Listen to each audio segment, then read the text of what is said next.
इस वक्त की बड़ी खबर टीसीएस कांड में बड़ा एक्शन देखने को मिला है, जहां मुख्य आरोपी निदा खान को गिरफ्तार कर लिया गया है। संभाजी नगर से निदा खान की गिरफ्तारी हुई है। 25 दिनों से वो फरार चल रही थी। 25 दिन बाद पुलिस के हत्थे चढ़ी मुख्य आरोपी निदा खान। ऐसे में सवाल है, आखिर 25 दिनों तक पुलिस को चकमा देने वाली मुख्य आरोपी निदा खान अब कैसे गिरफ्तार हुई और अब तक वो कहां छिपी बैठी थी।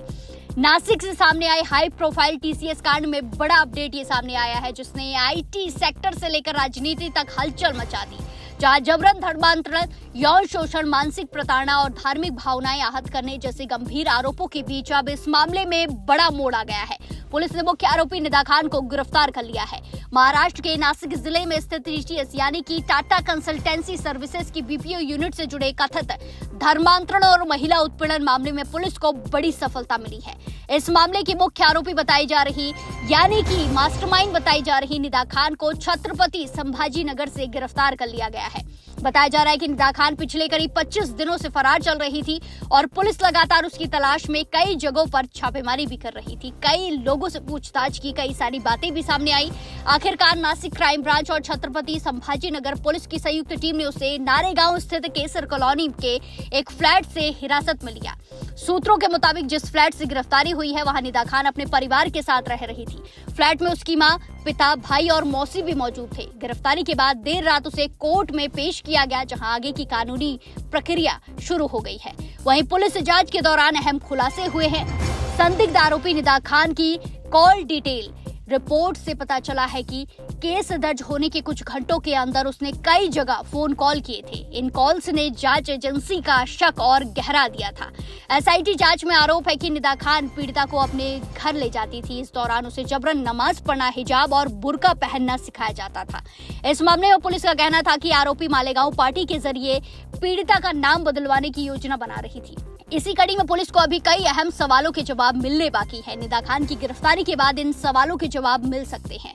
नासिक की एक अदालत ने हाल ही में टीसीएस कर्मचारी निदा खान की अग्रिम जमानत याचिका खारिज करते हुए कहा कि ऐसा प्रतीत होता है कि पीड़िता का सुनियोजित तरीके से ब्रेन वॉश करके उसे मलेशिया भेजने की एक सुनियोजित साजिश थी। अदालत ने कहा कि खान की याचिका में कोई दम नहीं है। साथ ही अदालत ने कहा अपराध की गंभीरता वास्तव में बहुयामी और बहुस्तरीय है तथा मामले की जड़ तक पहुंचने के लिए हिरासत में पूछताछ बेहद जरूरी है, और कोर्ट ने याचिका को खारिज किया। इस पूरे मामले की शुरुआत 26 मार्च 2026 को हुई थी। नासिक के देवलाली कैंप पुलिस स्टेशन में शिकायत दर्ज कराई गई थी। शिकायतकर्ता ने आरोप लगाया कि जुलाई 2022 से उसे शादी का झूठा वादा कर धोखे में रखा गया। इस केस में निदा खान को तीसरे आरोपी के तौर पर नामजद किया गया है। दरअसल ये पूरा मामला तब सामने आया जब टीसीएस की नासिक यूनिट में काम करने वाली कुछ महिला कर्मचारियों ने गंभीर आरोप लगाए। शिकायत में कहा गया कि कंपनी के अंदर कुछ लोग संगठित तरीके से महिलाओं पर मानसिक दबाव बना रहे हैं। आरोप ये भी है कि एक विशेष धर्म को अपनाने के लिए माहौल तैयार किया जा रहा था और विरोध करने पर मानसिक रूप से परेशान किया जाता था। इसी के साथ आपको बता दें कि पीड़ित महिलाओं का कहना है कि उन्हें देवी देवताओं के खिलाफ आपत्तिजनक बातें सुनाई जाती थी, अपमानजनक बातें सुनाई जाती थी, जिससे उनकी धार्मिक भावनाएं आहत हुई। इतना ही नहीं, कुछ महिलाओं ने यौन उत्पीड़न और छेड़छाड़ जैसे गंभीर आरोप भी लगाए। जांच एजेंसियों के मुताबिक जुलाई 2022 से फरवरी 2026 के बीच ये पूरा नेटवर्क सक्रिय था। पुलिस का दावा है कि आरोपियों ने कंपनी के अंदर एक समूह, एक ग्रुप बनाकर व्यवस्थित तरीके से गतिविधियां चलाई। सबसे बड़ा आरोप निदा खान पर है कि वो महिला कर्मचारियों पर इस्लामी परंपराओं के अनुसार कपड़े पहनने और व्यवहार करने का दबाव डालती थी। हालांकि इन आरोपों की सच्चाई अब कोर्ट और जांच के बाद ही पूरी तरह साफ हो पाएगी। इस मामले में अब तक कुल 9 एफआईआर दर्ज हो चुकी हैं और 8 लोगों को पहले ही गिरफ्तार किया जा चुका है। निदा खान की गिरफ्तारी को पुलिस जांच में बड़ा ब्रेकथ्रू माना जा रहा है। गौर करने वाली बात यह है कि गिरफ्तारी से पहले निदा खान ने नासिक कोर्ट में अग्रिम जमानत याचिका दाखिल की थी।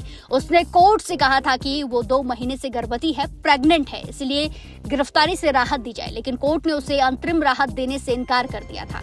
पुलिस ने इस मामले में भारतीय न्याय संहिता यानी कि बीएनएस की कई धाराएं लगाई हैं। इनमें यौन उत्पीड़न, मानसिक प्रताड़ना, धार्मिक भावनाएं आहत करने और मानहानि से जुड़ी धाराएं शामिल हैं। इसके अलावा शिकायतकर्ता अनुसूचित जाति से होने के कारण SC/ST एक्ट के तहत भी मामला दर्ज किया गया है। अब इस गिरफ्तारी के बाद सवाल सिर्फ एक महिला आरोपी पर नहीं बल्कि पूरे सिस्टम पर उठ रहा है, जहां कॉर्पोरेट दफ्तरों के भीतर कर्मचारियों की सुरक्षा, धार्मिक स्वतंत्रता और मानसिक माहौल को लेकर गंभीर सवाल खड़े हो रहे हैं। फिलहाल पुलिस इस पूरे नेटवर्क की जांच में जुटी हुई है। Mobile data, chat record, company के अंदर की गतिविधियां और बाकी आरोपियों से पूछताछ के जरिए पूरे मामले की परतें पुलिस खोलने की कोशिश कर रही है। जांच एजेंसियां भी जुटी हैं। आने वाले दिनों में इस केस में और बड़े खुलासे हो सकते हैं। फिलहाल सबसे बड़ा सवाल यही है, क्या ये मामला सिर्फ कुछ लोगों तक सीमित था या फिर इसके पीछे कोई बड़ा नेटवर्क काम कर रहा था, कोई बाहरी नेटवर्क, विदेशी नेटवर्क काम कर रहा था।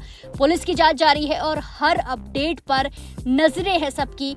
ऐसे में आगे क्या कुछ होता है, क्या कुछ कार्रवाई होती है, क्या कुछ खुलासे होते हैं, इस पर भी सबकी निगाहें टिकी हैं। इस वक्त की बड़ी खबर यह है कि आरोपी निदा खान को गिरफ्तार कर लिया गया है। 25 दिनों से वो फरार चल रही थी और अब पुलिस को बड़ी सफलता हासिल हुई है, जहां मुख्य आरोपी निदा खान को गिरफ्तार कर लिया गया है।